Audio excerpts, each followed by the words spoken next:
రూమ్లో ఉన్నారండి? 1 సెకండ్ అండి, చూసి చెప్తాను.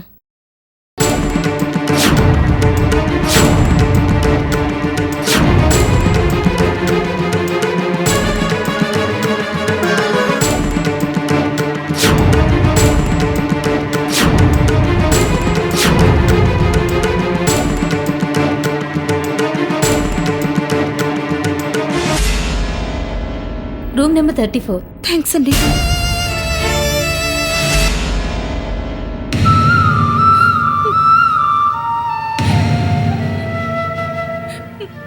బాబాయ్, బాబాయ్,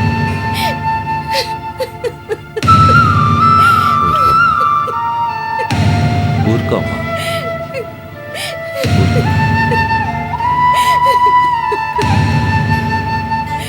ఏడవకమ్మా, ఊరుకో. మీ ఆయనకి ఏం కాదు, చిన్న చిన్న దెబ్బలే తగిలి. ఏడవకమ్మా, ఊరుకో. ఎక్స్క్యూజ్ మీ, అతనికి స్పృహ వచ్చింది, మీరు వెళ్ళి చూడొచ్చు.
ఏమండి?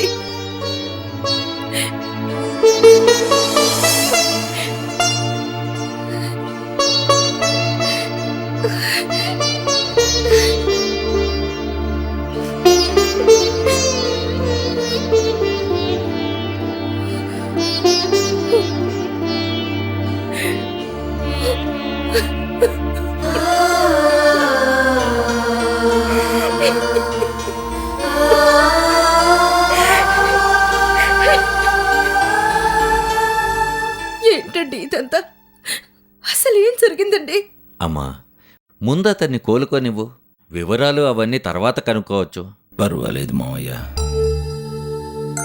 జాబ్ కోసమని ఒక ఫ్రెండ్ని కలుద్దామని వెళ్తున్నాను. రోడ్ క్రాస్ చేస్తుంటే సడన్గా ఒక కారు వచ్చి డాష్ ఇచ్చింది. Bad luck.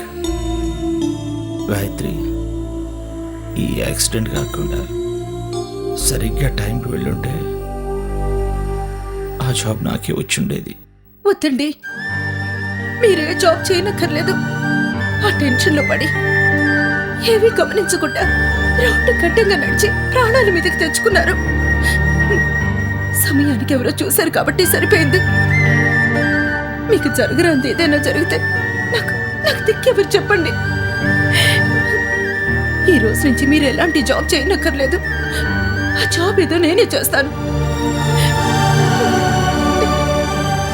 అసలు మీ భార్యాభర్తలిద్దరూ ఈ జాబ్ కోసం ఎందుకు ఇంత టెన్షన్ పడుతున్నారో నాకు అర్థం కావటం లేదు. మీకు ఎలాంటి సమస్య వచ్చినా నాతో చెప్పమని మీకు పదే పదే చెప్పాను. మీరెందుకు మొహమాట పడుతున్నారు? చూడండి, మీరిద్దరూ ఇక మీదెప్పుడు ఏ జాబ్ చేయాల్సిన అవసరం లేదు.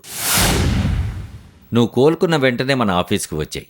నీకు చేతనైన ఉద్యోగం చేద్దువు గాని నాకు సహాయంగా ఉంటావు. ఏమంటావమ్మా? మీ ఇష్టం బాబాయ్. మీరే ఉద్యోగం ఇస్తాను అంటే అంతకన్నా ఆనందం ఏముంది బాబాయ్? నేను జాబ్ చేస్తానని నువ్వు మాటేస్తున్నావా? ముద్దురు పెళ్ళామా? జాబ్ చేసే ఇంట్రెస్టే ఉంటే నిన్నెందుకే వాళ్ళు వేసి పట్టుకుంటాను.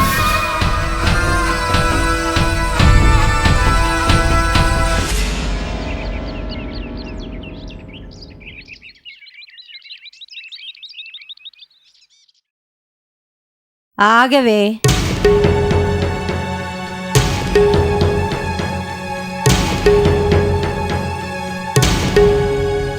ఆఫీస్ అయిపోగానే తిన్నగా ఇంటికి రాకుండా ఇంతవరకు ఎక్కడ తగలడ్డావమ్మా?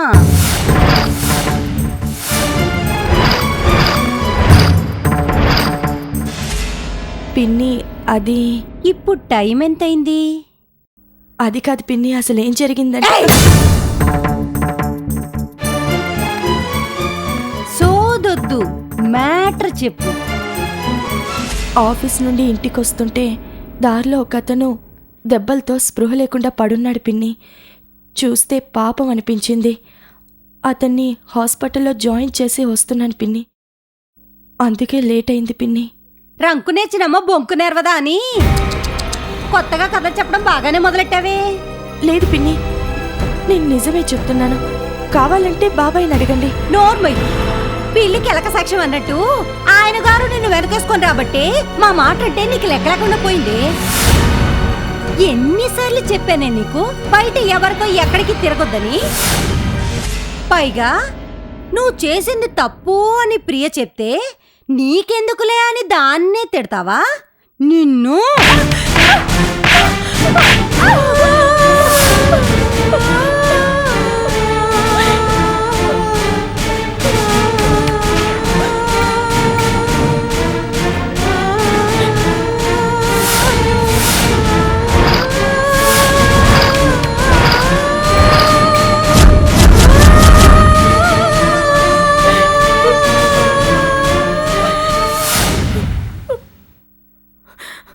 ఇంకొక్కసారి ఇలా చేసావే అనుకో,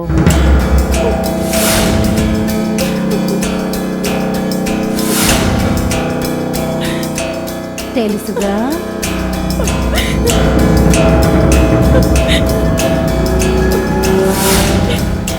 ప్రియా, ఇంకొక్కసారి ఇది గనుక మీ బాస్తో కనిపిస్తే చెప్పు, కోసి ఉప్పు పాతరేస్తా. అలాగే మమ్మీ. అలా ఏడుస్తూ తగలబడిపోతే వెళ్ళి తలుపు తీసి చావచ్చుగా. వెళ్ళు. ఆగు. ఆ ఏడుపు గుట్టు మొహంతో వెళ్ళి తలుపు తీస్తే నేనేదో నిన్ను రాసి రంపాన పెట్టేస్తున్నానని వచ్చిన వాళ్ళ కాస్త అనుకుంటారు. వెళ్ళమ్మా, వెళ్ళి లోపల తగలడు. అది కాదు పిన్ని. వెళ్ళా.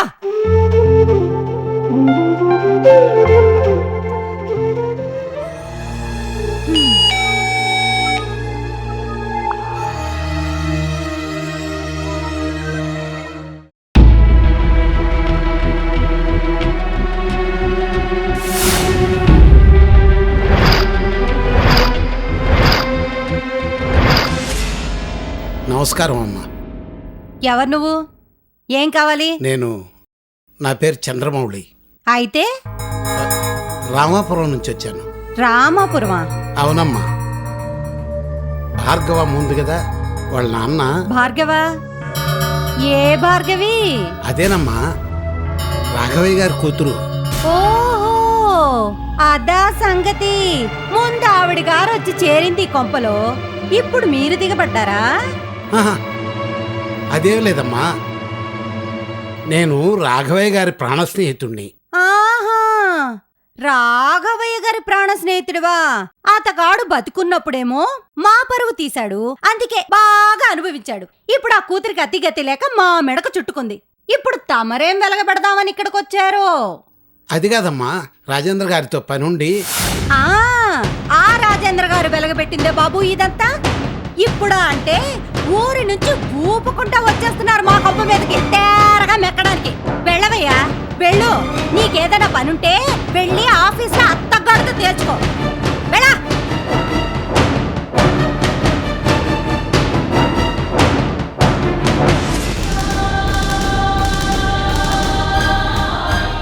రామాపురం నుంచి తిప్పుకుంటా వచ్చేశాడు అయ్యగారు.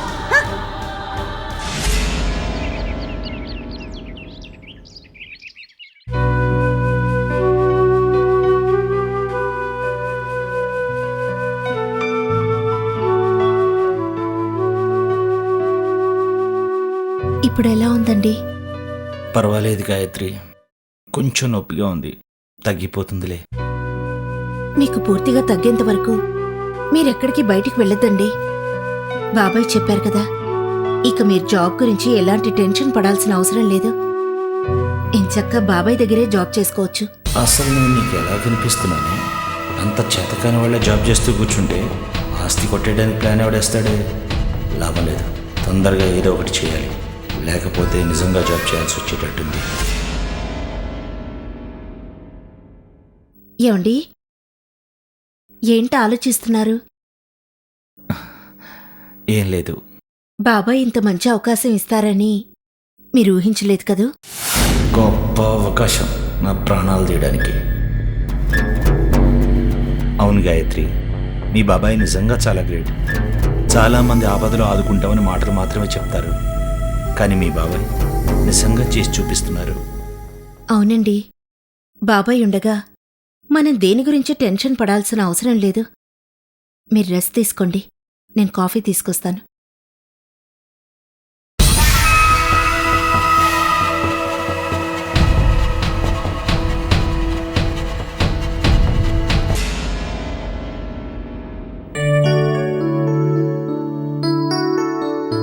చెప్పండి అన్నయ్య. మీ అన్నయ్య గారు పోయాక నువ్వు మళ్ళీ మనూరు రాలేదు. ఇదిగో మీ అన్నయ్య ఇంటి తాళాలు. ఆ ఇంటిని శుభ్రం చేస్తున్నప్పుడు ఇదిగో ఈ డాక్యుమెంట్స్ దొరికాయి. ఏంటన్నయ్య ఇవన్నీ నాకు అప్పగిస్తున్నారు? ఆ ఇంటిని ఎవరికన్నా అద్దెకిచ్చి, పొలాన్ని కూడా ఎవరికన్నా కౌలుకిచ్చి, ఆ వ్యవహారాలన్నీ మీరే దగ్గరుండి చూసుకోవచ్చు కదా. ఎంత నీకు అన్నయ్యనైనా పరాయి వాడినే కానీ హక్కుదారుని కాదు కదా. మీ ఆస్తుల మీద నా మాట కానీ అధికారం కానీ చెల్లదు రాజేంద్ర. పైగా ఇంతకు ముందులా నాకు ఓపిక లేదు. ఈ వ్యవహారాలన్నీ సరిగా చూసుకోలేను. నువ్వే ఈ బాధ్యతలన్నీ స్వీకరించి ఆ ఇద్దరి పిల్లలకి ఒక దారి చూపించు. గాయత్రిని భార్గవిని చూసుకోవటానికి నాకు ఈ ఆస్తులు అంతస్తులు అవసరం లేదన్నయ్య. వాళ్ళిద్దరూ నా కన్న కూతుళ్లతో సమానం. కాకపోతే అన్నయ్యకి గుర్తుగా ఈ ఆస్తినైనా జాగ్రత్తగా కాపాడుకోవటం నా బాధ్యత. అది తప్పకుండా నెరవేరుస్తానన్నయ్య. చాలా సంతోషం. బస్కు టైం అయింది, నేను వెళ్తాను.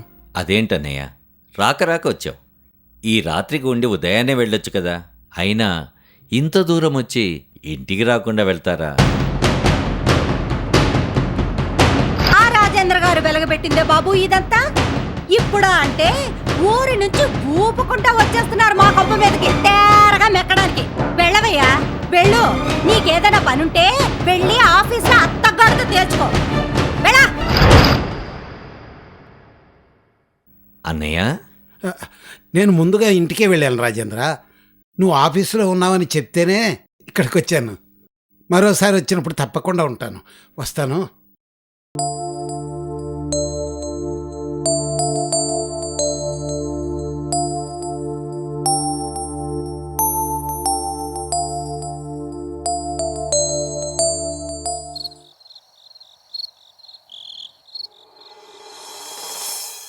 హలో అక్క, నేను పల్లవిని. ఏ పల్లవి, ఎలా ఉన్నావు? నాకేం, నేను బాగానే ఉన్నాను. నువ్వెలా ఉన్నావు? నాకేంట్రా, అయినా హాస్టల్లో ఉంటున్న నీ గురించి ఆలోచించాలి కానీ ఇంట్లో ఉంటున్న దాన్ని నేను చాలా హ్యాపీగా ఉన్నాను. అబద్ధం చెప్పొద్దక్క, నువ్వు హ్యాపీగా ఉండవని నాకు తెలుసు. ఇంతకు ముందు అమ్మ ఒక్కతే ఉండేది, ఇప్పుడు ప్రియాక్క కూడా తోడైంది. అబ్బెబ్బెబ్బే, అలాంటిదేం లేదు పల్లవి. నేను చాలా హ్యాపీగా ఉన్నాను. సర్లే అక్క, నువ్వెంత బాధపడినా బయటపడవు కానీ ఏంటి ప్రియాక్క అలా చెప్తుంది? నువ్వు నిజంగానే ఎవరితోనన్నా ప్రేమలో పడ్డావా? చచా, అలాంటిదేం లేదురా. ఇటువంటి విషయాలన్నీ మనసులో పెట్టుకొని నా గురించి ఆలోచించి నీ చదువు పాడు చేసుకోకు. బాగా చదువుకో. ఉంటాను, బాయ్. ఏంటి అందరూ నువ్వు ప్రేమిస్తున్నావా అని అడుగుతున్నారా? నిజంగా నేను ప్రేమిస్తున్నానా? లేదే.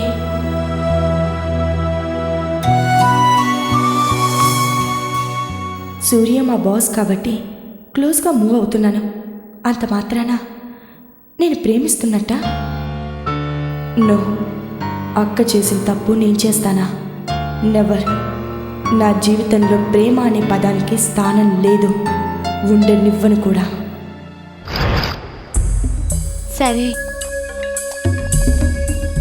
ఇప్పుడు ఎలా ఉంది? పూర్తిగా తగ్గిందా? నాకు బాగానే ఉంది కానీ నువ్వెందుకు వచ్చావు చెప్పు. ఎప్పుడు పడితే అప్పుడు మా ఇంటికి రావద్దని చెప్పాను కదా. నీకు యాక్సిడెంట్ అయి దెబ్బలు తగిలాయని ఎవరి ద్వారానో తెలిసింది, అందుకే వచ్చాను. చూడటానికి కూడా రాకూడదా? అబ్బా, జరిగింది యాక్సిడెంట్ కాదు. వేసిన ప్లాన్ బెడ్స్ కొట్టి ఆ రౌడీ నాయాళ్ల చేతిలో చావు తప్పి కన్నులొట్టబోయింది. ఏం జరిగింది? అయినా వాళ్లతో గొడవెందుకు పెట్టుకున్నావు?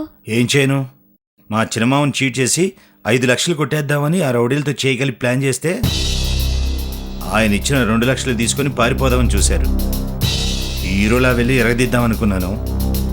వాళ్ళ 4, నేను ఒక్కడిని. ఒక్కొక్కడు దొరికింటే నా తడాకా చూపించేవాడిని. ఛ, అనవసరంగా వాళ్ళ నమ్మి మోసపోయావు. వాళ్ళనని ఏ లాభం? ముందు నా పెళ్ళాననాలి. అరే, కోట్ల రూపాయల ఆస్తి పెట్టుకుని తన బాబాయ్ దగ్గర ముష్టెత్తుకోమంటుందా? జేబులో పైసాలే తెలుసా? మొన్న హాస్పిటల్ బిల్ కూడా ఆయన గడితేనే డిశ్చార్జ్ అయ్యాను. ఇక లాభం లేదు. దానికి నా విశ్వరూపం చూపించాల్సిందే. ఇదిగో, ఆడవాళ్ల మీద ఆవేశపడితే పనవ్వదు జీవన్. మెల్లగా నీ దారిలోకి తీసుకురావాలి. ఆడదంత తొందరగా దారిలోకి రాదు, వస్తే వదలదు. కొంచెం ఓపిక కావాలి. ఎంతకీ దారిలోకి రాకపోతే ఇక ఉండనే ఉందిగా నీ నిజస్వరూపం, అప్పుడు చూపిద్దు గాని. విశ్వరూపం కాదు, నరకం చూపిస్తా.